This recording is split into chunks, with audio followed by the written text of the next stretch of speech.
Hello दोस्तों, मैं हूं अलका शुक्ला और मैं आप सभी का स्वागत करती हूं आपके अपने यूट्यूब चैनल ट्रिक पॉइंट में।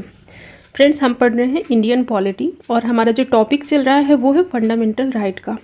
फंडामेंटल राइट का आज ये पार्ट 3 है। इसके पहले 2 वीडियोज़ डल चुके हैं जिसमें कि जो मूल अधिकार को 6 खंडों में विभाजित किया गया है वर्तमान में। उन 6 खंडों में से समता का अधिकार, स्वतंत्रता का अधिकार, शोषण के विरुद्ध अधिकार, धार्मिक स्वतंत्रता का अधिकार, संस्कृति एवं शिक्षा का अधिकार हमने कंप्लीट कर लिया है। यानी आर्टिकल 12 से लेकर के आर्टिकल 30 तक हमने पढ़ लिया है और आज हम पढ़ेंगे उसके आगे से आर्टिकल 31 से लेकर के 35 तक कवर करेंगे और उसके बाद फिर विभिन्न एग्जाम में पूछे जाने वाले क्वेश्चन जो फंडामेंटल राइट है, इससे जो भी क्वेश्चंस बार बार रिपीट होकर पूछे जाते हैं उनको हम लोग कवर करेंगे, उनको हम लोग लास्ट में सॉल्व करेंगे। तो चलिए शुरुआत करते हैं आर्टिकल 31 से। आर्टिकल 31 में क्या है, तो संपत्ति का अधिकार है आर्टिकल 31 में, जिसे निश्चित कर दिया गया है वर्तमान में। इसको आर्टिकल 31 को निश्चित कर दिया गया है क्योंकि जो संपत्ति का अधिकार है इसे 44वें संविधान संशोधन 1978 के द्वारा विधिक अधिकार बना दिया गया था और इसे आर्टिकल 300 काम में जोड़ करके वहाँ डाल दिया गया है। तो अगर वर्तमान के संदर्भ में बात करें तो आर्टिकल 31 निश्चित है। इसके बाद फिर है आर्टिकल 32। आर्टिकल 32 का जो थीम है वो है संवैधानिक उपचारों का अधिकार और आर्टिकल 32 को डॉक्टर भीमराव अंबेडकर ने संविधान की आत्मा कहा था। तो इससे क्वेश्चन बार बार पूछा जाता है रिपीट होकर के कि डॉक्टर भीमराव अंबेडकर ने संविधान की आत्मा किस आर्टिकल को कहा था, किसे कहा था, तो संवैधानिक उपचारों का अधिकार यानी आर्टिकल 32 को बाबा साहब भीमराव अंबेडकर जी ने संविधान की आत्मा कहा। लेकिन एक चीज़ ये भी क्लियर रखें कि जब आपसे डॉक्टर भीमराव अंबेडकर जी का नाम देके पूछा जाए कि डॉक्टर भीमराव अंबेडकर जी ने किसे संविधान की आत्मा कहा है, तभी आपका आंसर होगा आर्टिकल 32 संवैधानिक उपचारों का अधिकार। लेकिन जब वैसे पूछा जाएगा कि संविधान की आत्मा किसे कहते हैं तो वहाँ पर आपका आंसर 32 नहीं होगा, वहाँ पर आपका आंसर होगा प्रियम्बल यानी प्रस्तावना।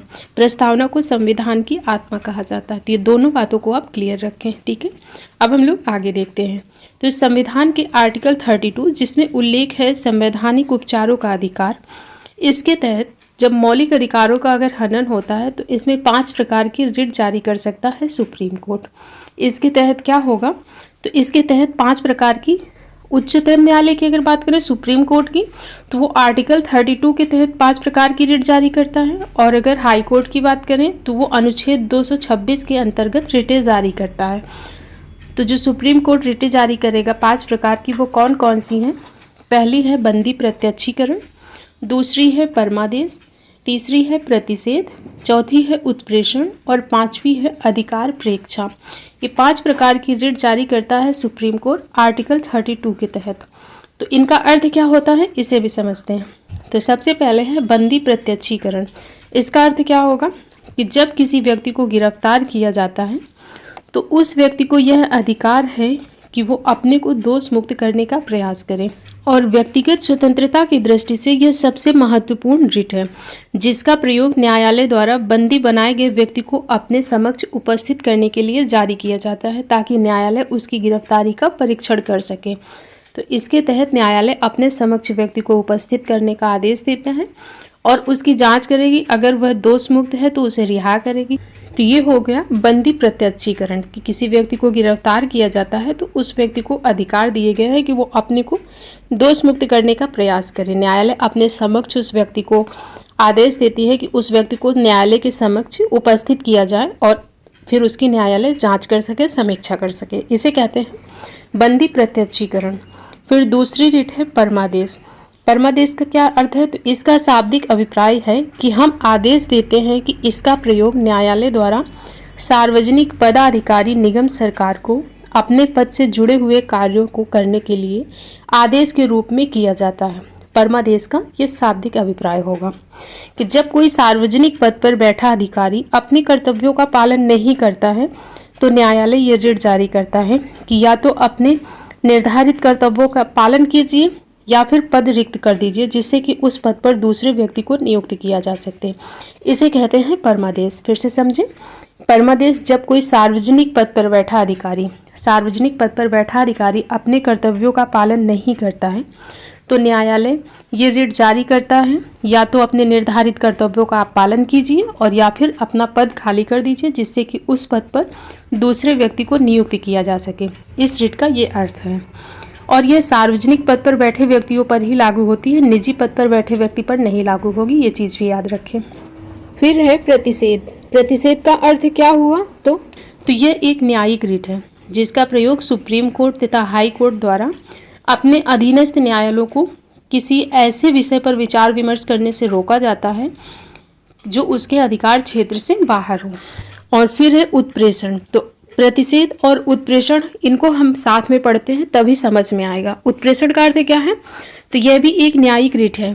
प्रतिषेध हो या उत्प्रेषण हो, ये दोनों ही न्यायिक रिट हैं जिसका प्रयोग सुप्रीम कोर्ट, हाई कोर्ट द्वारा अपने अधीनस्थ न्यायालयों को किसी ऐसे विषय पर विचार विमर्श करने से रोका जाता है जो उसके अधिकार क्षेत्र से बाहर हो। ये तो हो गया प्रतिषेध। और उत्प्रेषण, इसका प्रयोग उच्चतम न्यायालय के द्वारा अधीनस्थ न्यायालयों के द्वारा किए गए निर्णय को, यानी अधीनस्थ न्यायालय ने अगर कोई निर्णय दे दिया है तो उसको अपने आप मंगवा लिया जाता है और न्यायालय संबंधित सूचना भी प्राप्त कर सकता है।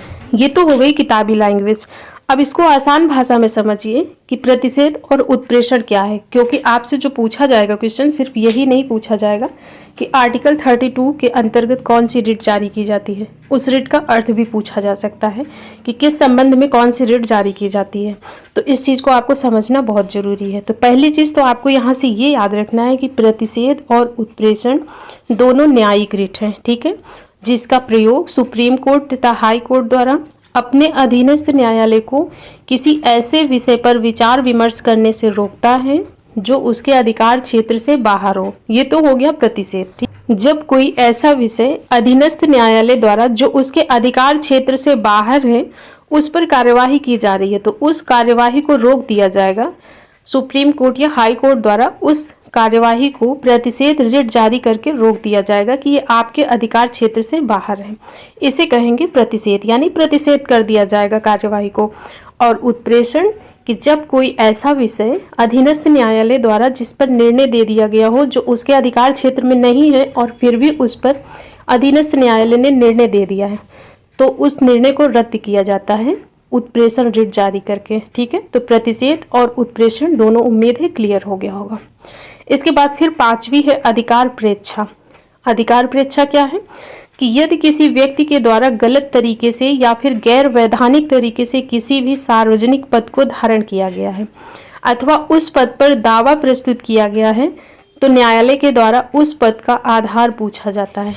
यानी कोई व्यक्ति ने अगर कोई सार्वजनिक पद धारण किया है गलत साक्ष्य प्रस्तुत करके या गलत दावा प्रस्तुत करके, तो न्यायालय के द्वारा उस पद का आधार पूछा जाएगा कि आप इस पद पर कैसे हैं, ठीक है। उसे कहेंगे अधिकार प्रेक्षा। तो ये 5 प्रकार की रिट जारी करता है सुप्रीम कोर्ट आर्टिकल 32 के तहत। कौन कौन सी हैं? इनके नाम बंदी प्रत्यक्षीकरण, परमादेश, प्रतिषेध, उत्प्रेषण और अधिकार प्रेक्षा, जिनके अर्थ क्या है, कौन सी रिट कब जारी की जाएगी, ये मैंने बता दिया है। इसके बाद फिर है आर्टिकल 33। इसके अंतर्गत संसद को सशस्त्र बलों, सैन्य बलों, खुफिया एजेंसी के मूल अधिकार को प्रतिबंधित करने की विधि निर्माण की शक्ति प्रदान की गई है संसद को।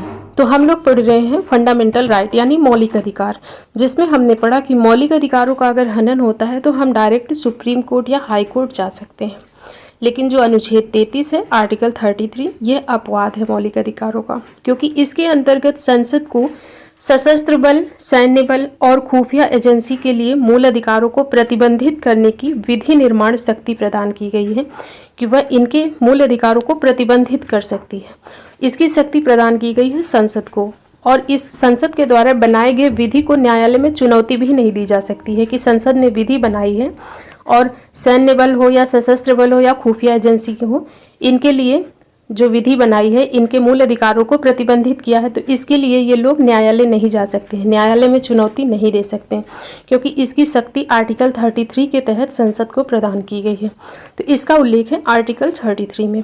फिर है आर्टिकल 34 अनुच्छेद 34। इसके अंतर्गत संसद को सैन्य शासन के दौरान सेना द्वारा किए गए कार्यों को विधि के माध्यम से मान्यता प्रदान करने की शक्ति प्रदान की गई है, ठीक है। आर्टिकल 34 में क्या है कि इसके अंतर्गत संसद को सैन्य शासन के दौरान सेना द्वारा किए गए कार्यों को विधि के माध्यम से मान्यता प्रदान करने की शक्ति दी गई है। और अब बचा आर्टिकल 35, जो मूल अधिकार का लास्ट आर्टिकल है 35। इसमें क्या है, तो मूल अधिकार को प्रभावी बनाने के लिए विधि निर्माण की शक्ति संसद को प्रदान की गई है।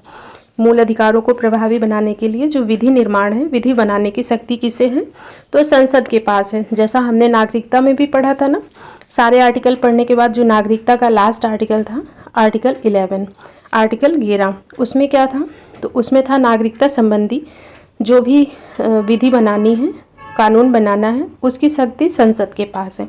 तो ठीक वैसे ही मूल अधिकारों का भी जो अंतिम आर्टिकल है, आर्टिकल 35, इसमें मूल अधिकारों को प्रभावी बनाने के लिए विधि निर्माण की शक्ति प्रदान की गई है संसद को। तो ये हो गया पूरा मूल अधिकार का संदर्भ। और इसके पहले जो मैंने 2 वीडियो डाले हैं ना मौलिक अधिकार के, तो वहाँ अगर आपने नहीं देखा है तो उनको भी देख सकते हैं, क्योंकि उस वीडियो में मैंने बेसिक जानकारी के साथ मौलिक अधिकार की शुरुआत की थी। तो उन वीडियोज़ को भी आप ज़रूर ध्यान से देखें। अब हम लोग देखते हैं प्रीवियस ईयर क्वेश्चंस, ऐसे क्वेश्चंस जो बार बार विभिन्न एग्जाम में रिपीट करके पूछे जाते हैं, तो इनको आप लोग ज़रूर याद कर लें इनके आंसर, ठीक है। तो शुरुआत करते हैं पहला क्वेश्चन के साथ। पहला है, निम्नलिखित में कौन सा एक सही है। स्टेटमेंट है पहला, भारतीय संविधान में मूल अधिकारों को शामिल करने के लिए नेहरू रिपोर्ट 1928 में जो थी उसने समर्थन किया था। दूसरा स्टेटमेंट है, भारत सरकार अधिनियम 1935 ने मूल अधिकारों को प्रश्रय दिया था।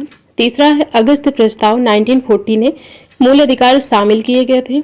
और चौथा है स्टेटमेंट कि क्रिप्स मिशन 1942 ने मूल अधिकारों को प्रश्रय दिया था। इसका करेक्ट आंसर क्या हो जाएगा, तो इसका करेक्ट आंसर पहला ही है, ऑप्शन नंबर ए सही हो जाएगा कि भारतीय संविधान में मूल अधिकारों को शामिल करने के लिए नेहरू रिपोर्ट 1928 ने समर्थन किया था। ये स्टेटमेंट इसका सही हो जाएगा।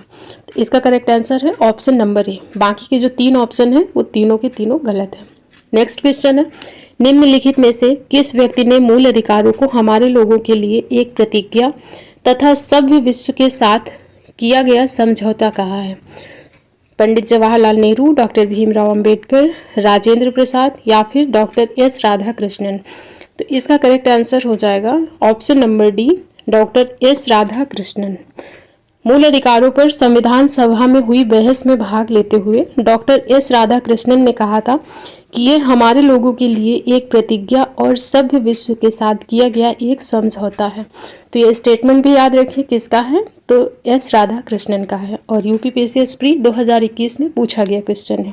फिर नेक्स्ट है, मौलिक अधिकार क्या है। मौलिक अधिकार क्या है, वाद योग्य है या फिर वाद योग्य नहीं है या फिर लचीले हैं या फिर कठोर है। क्या हो जाएगा इसका करेक्ट आंसर, इसका करेक्ट आंसर है ऑप्शन नंबर ए, वाद योग्य है। हम सभी को पता है कि जो मौलिक अधिकार हैं ये वाद योग्य हैं। वाद योग्य का मतलब क्या होता है कि इसके लिए हम न्यायालय में जा सकते हैं। मौलिक अधिकार के हनन होने पर आर्टिकल 32 के तहत हम डायरेक्ट सुप्रीम कोर्ट जा सकते हैं, ठीक है। तो मौलिक अधिकार वाद योग्य हैं। वहीं अगर हम लोग डीपीएसपी की बात करें तो डीपीएसपी वाद योग्य नहीं है, उसके लिए हम किसी भी न्यायालय में अपील नहीं कर सकते हैं। तो इसका करेक्ट आंसर हो जाएगा ऑप्शन नंबर ए, वाद योग्य है।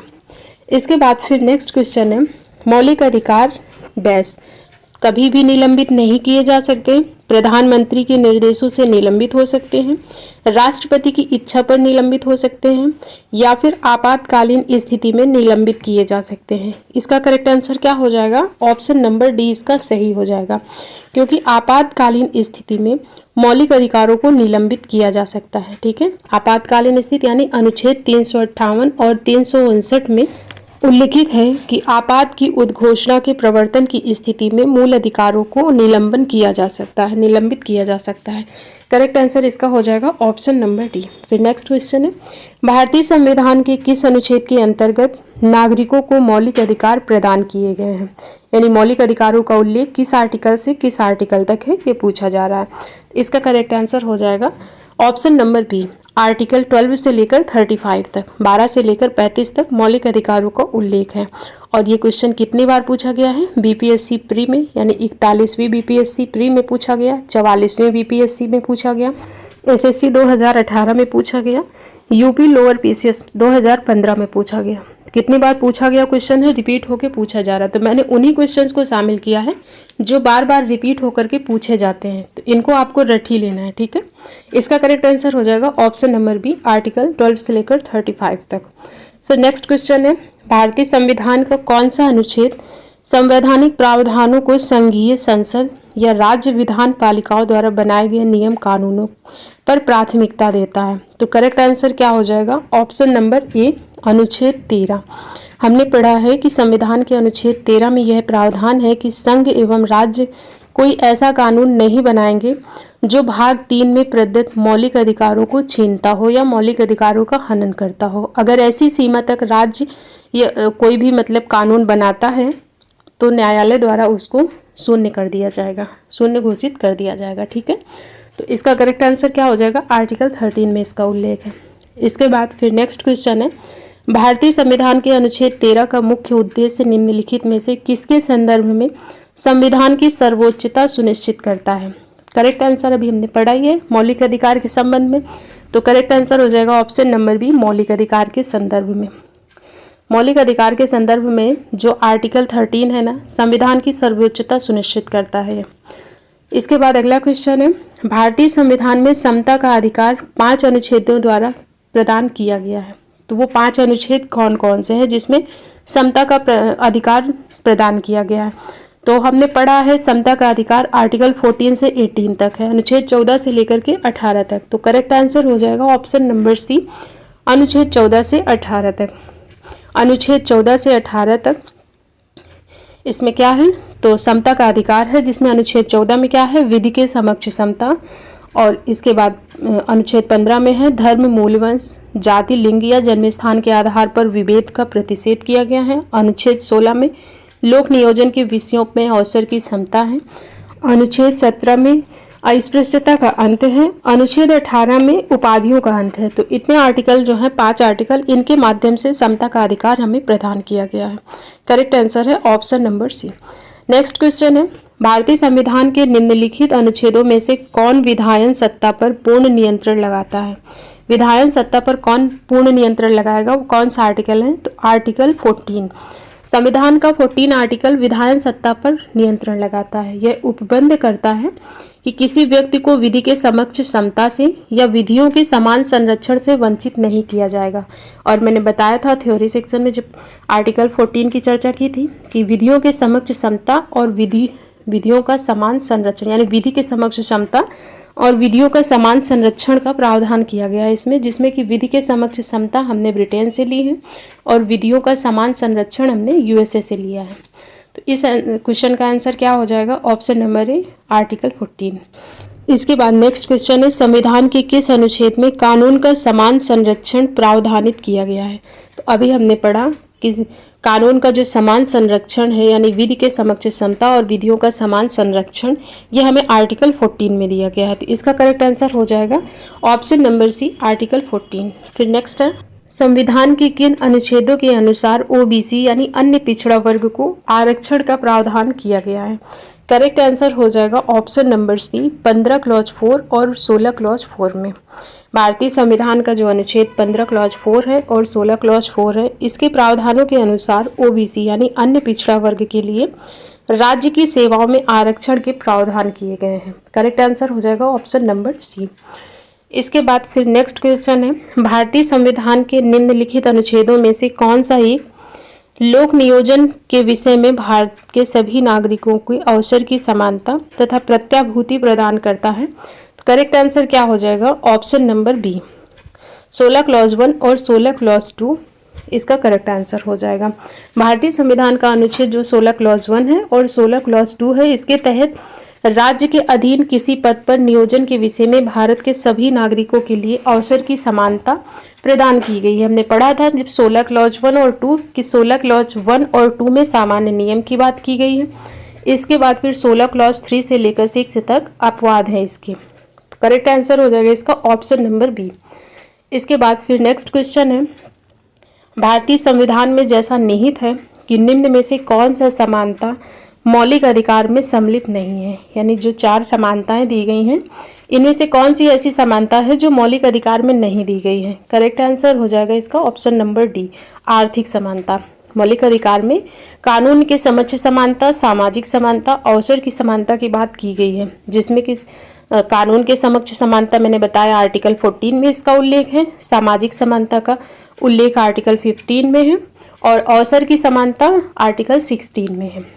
ये जो मौलिक अधिकार में सम्मिलित है, लेकिन आर्थिक समानता इसमें शामिल नहीं है, इसका कोई उल्लेख नहीं है। तो इसका करेक्ट आंसर हो जाएगा ऑप्शन नंबर डी, आर्थिक समानता। इसके बाद फिर नेक्स्ट क्वेश्चन है, संविधान के किस प्रावधान द्वारा अस्पृश्यता का उन्मूलन किया गया है? तो संविधान के आर्टिकल 17 के द्वारा अस्पृश्यता का उन्मूलन किया गया है। करेक्ट आंसर हो जाएगा ऑप्शन नंबर सी, अनुच्छेद 17। फिर नेक्स्ट क्वेश्चन है, भारतीय संविधान के अनुच्छेद 17 का संबंध किससे है? शिक्षा से है, स्वास्थ्य से, खाद्य सुरक्षा या फिर अस्पृश्यता उन्मूलन से? करेक्ट आंसर हो जाएगा ऑप्शन नंबर सी, अस्पृश्यता उन्मूलन से है। फिर नेक्स्ट क्वेश्चन है, भारतीय संविधान का छुआछूत उन्मूलन से संबंधित अनुच्छेद कौन सा है? तो अनुच्छेद 17 है, अभी हमने पढ़ लिया और ये क्वेश्चन इतनी बार पूछा जा चुका है MPPSC, MPPCS, यूपी RO में, उत्तराखंड UDA LDA में, उत्तराखंड PCS में, BPSC में, SSC में बहुत बार पूछा गया क्वेश्चन है, जो कि मोस्ट इम्पॉर्टेंट है। तो इसको याद रखें कि छुआछूत का उन्मूलन आर्टिकल 17 में है। इसके बाद अगला क्वेश्चन है, भारतीय संविधान के किस अनुच्छेद में भाषण एवं अभिव्यक्ति की स्वतंत्रता के मूल अधिकार का प्रावधान किया गया है? करेक्ट आंसर हो जाएगा ऑप्शन नंबर बी, अनुच्छेद 19। अनुच्छेद 19 में क्या है? वाक एवं अभिव्यक्ति की स्वतंत्रता। करेक्ट आंसर हो जाएगा इसका ऑप्शन नंबर बी, जिसमें कि हमने बताया था कि जो आर्टिकल 19 है ये सिर्फ भारतीय नागरिकों के लिए। मैंने कुछ आर्टिकल बताए थे, आर्टिकल 15, आर्टिकल 16, आर्टिकल 19, आर्टिकल 29 और 30। ये आर्टिकल ऐसे हैं जो सिर्फ भारतीय नागरिकों को प्राप्त हैं। बाकी के जो भी आर्टिकल हैं मूल अधिकार से संबंधित, वे भारतीय नागरिकों को और विदेशी नागरिकों को दोनों को प्राप्त है। ठीक है, इसका आंसर हो जाएगा अनुच्छेद 19। नेक्स्ट क्वेश्चन है, भारत का संविधान निम्नलिखित में से कौन सा अनुच्छेद प्रेस की स्वतंत्रता से संबंधित है? तो इसका आंसर भी हो जाएगा अनुच्छेद 19, आर्टिकल 19। संविधान में प्रत्यक्ष रूप से प्रेस की स्वतंत्रता का उल्लेख नहीं है, किंतु 19 क्लॉज 1 के का में उल्लेख किया गया है कि वाक स्वतंत्रता यानी वाक एवं अभिव्यक्ति की स्वतंत्रता का उल्लेख है और न्यायालय द्वारा इसमें इसको निहित किया गया है कि इसी में प्रेस की स्वतंत्रता भी आती है। करेक्ट आंसर हो जाएगा ऑप्शन नंबर ए, अनुच्छेद 19।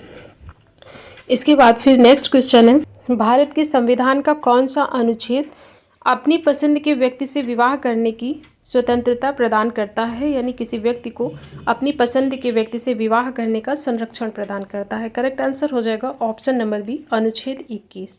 27 मार्च 2018 को गैर सरकारी संगठन शक्ति वाहिनी बनाम भारत संघवाद में उच्चतम न्यायालय ने जीवन साथी चुनने के अधिकार को मूल अधिकार मानते हुए अनुच्छेद 21 में निहित किया था। इसको ये चीज़ याद रखें और वाद भी याद रखें। कौन सा वाद है?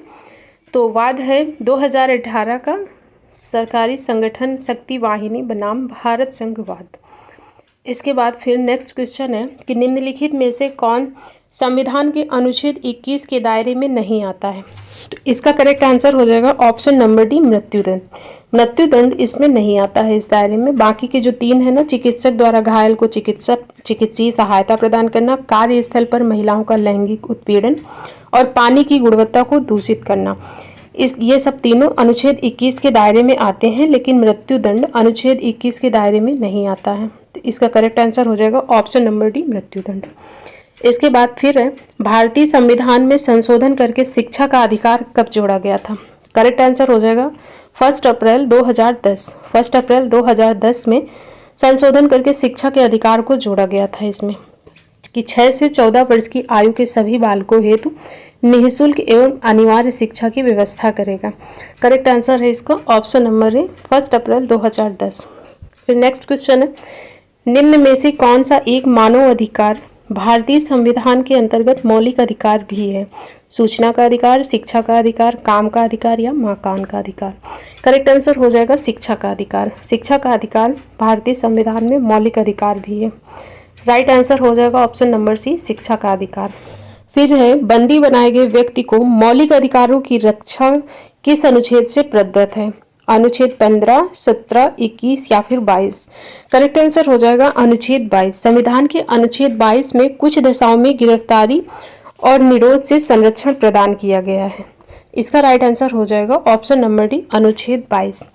इसके बाद फिर नेक्स्ट क्वेश्चन है कि प्रत्यक्ष बंदीकरण अधिनियम के अंतर्गत एक व्यक्ति बिना मुकदमा चलाए बंदी बनाया जा सकता है। कितने माह के लिए बंदी बनाया जा सकता है? करेक्ट आंसर हो जाएगा ऑप्शन नंबर बी, 3 माह के लिए। प्रत्यक्ष बंदीकरण यानी निवारक निरोध अधिनियम के अंतर्गत हमने बात की थी कि एक व्यक्ति को बिना मुकदमा के 3 माह तक नज़रबंद करके रखा जा सकता है।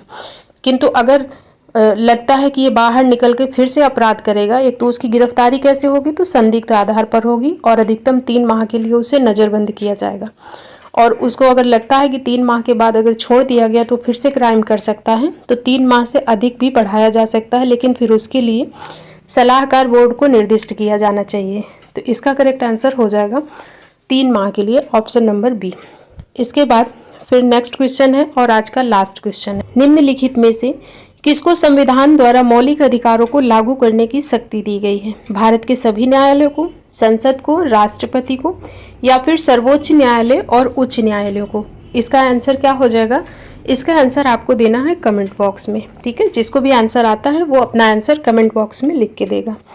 और इसी के साथ आज का सेशन कंप्लीट होता है। इसके बाद फिर नेक्स्ट टॉपिक के साथ नेक्स्ट वीडियो में मिलेंगे। तब तक के लिए